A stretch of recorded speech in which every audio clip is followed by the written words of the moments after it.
In this video, we will discuss about the third ventricle. The interior of the brain contains a series of cavities. The cerebrum contains a median cavity, third ventricle, and two lateral ventricles, one in each cerebral hemisphere. Each lateral ventricle opens into the third ventricle through the interventricular foramen.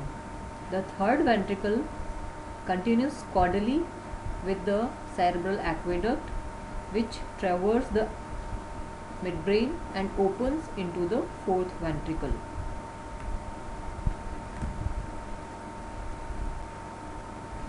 The third ventricle is the cavity of diencephalon.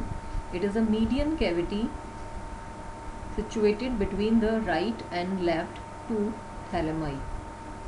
Now the boundaries of third ventricle. It has an anterior wall. This is the cavity of third ventricle. So we will discuss the boundaries. It has anterior wall, posterior wall, two lateral walls. This is the one lateral wall which is showing into the hemisphere, and the floor. This one is the floor and this is the roof. So lateral wall is marked by the hypothalamic sulcus, which follow a curved course from the interventricular foramen to the aqueduct. So this one is the hypothalamic sulcus. Above the sulcus, the wall is formed by the median surface of the thalamus. So this is the medial surface of the thalamus. Below the hypothalamic sulcus, the lateral wall is formed by the medial surface of the hypothalamus.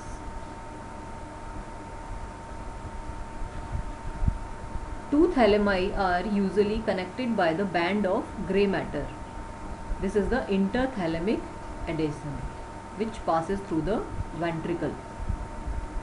A small part of the lateral wall above and behind the thalamus, it is formed by the epithalamus.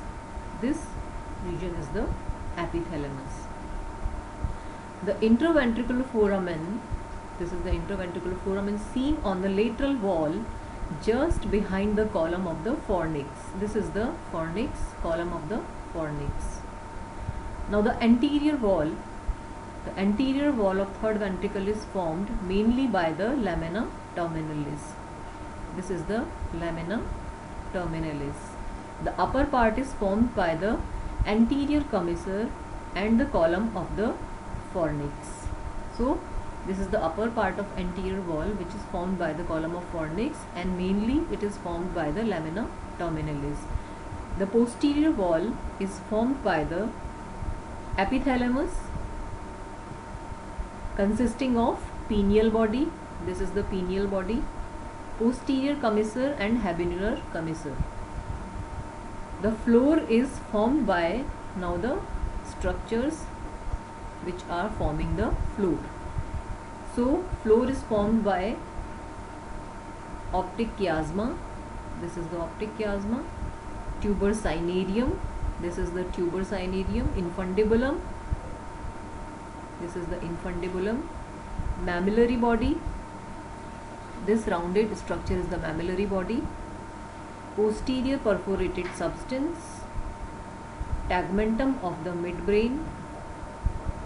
So these structure from anterior to posteriorly forming the floor of third ventricle. Now the roof. This is the roof of the ventricle is formed by the ependyma. This is the ependyma that stretches across the two thalami. Above the ependyma there is the tela choroidea. Within the tela choroidea there are plexus of the blood vessels. Now the communications. The cavity of the third ventricle communicate on each side with the lateral ventricle through the interventricular foramen. Posteriorly, It is continuous with the cerebral aqueduct which connects it to the fourth ventricle. This cavity is the fourth ventricle. Now the extension, the cavity of the third ventricle shows number of extensions or prolongations, which is called as the recesses. First of all, the infundibular recess. It is extended into the infundibulum. The optic recess, this is the optic recess just above the optic chiasma.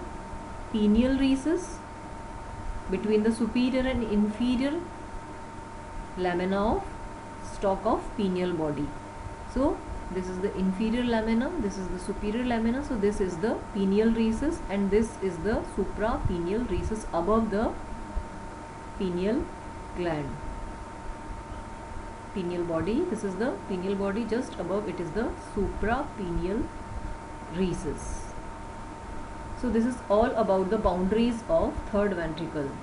So you can see there are two cavities in each hemisphere, lateral ventricle, and centrally a single cavity which is the third ventricle.